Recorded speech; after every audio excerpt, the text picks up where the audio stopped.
জন্য অনুরোধ জানাচ্ছি, সামনে থেকে সরে যাওয়ার জন্য সবাইকে অনুরোধ জানাচ্ছি। বাইরে থেকে ভক্তরা দেখতে পাচ্ছেন। নমস্কার। আমি সবাই ভক্তদের অনুরোধ জানাচ্ছি, राज्यपाल जी को সামনে থেকে সরে যান, সামনের থেকে একটু সরে যাবেন।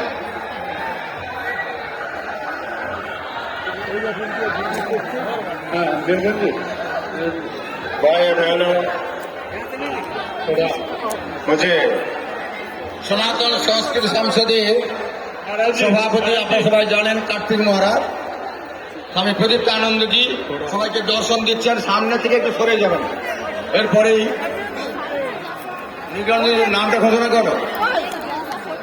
मुझे आपसे हिंदी में बात करने की इच्छा हूँ, और मेरा हिंदी मलयालम हिंदी है, फिर भी मैं हिंदी में बात करने की कोशिश करूंगा। गलती है तो माफ कीजिए।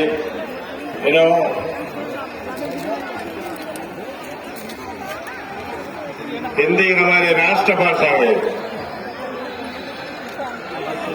राष्ट्रभाषा माँ है, अंग्रेजी दाई माँ है। दाई माँ कभी माँ जैसे नहीं होगा, कभी नहीं होगा।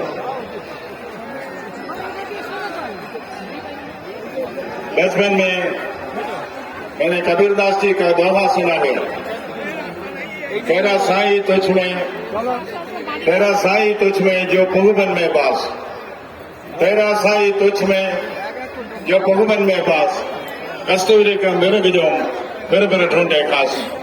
मैं कहता हूँ तेरा शक्ति तुझ में, भारत की शक्ति आंतरिक शक्ति पहचानना है, इसलिए हम आए हैं। तेरा साई तुझ में जो पहुबन में पास, कस्तूरी का मिर्ग जो फिर ढूंढे खास। भगवत गीता क्या है? भगवत गीता में धृतराष्ट्र पूछता है एक सरल सवाल, उसका जवाब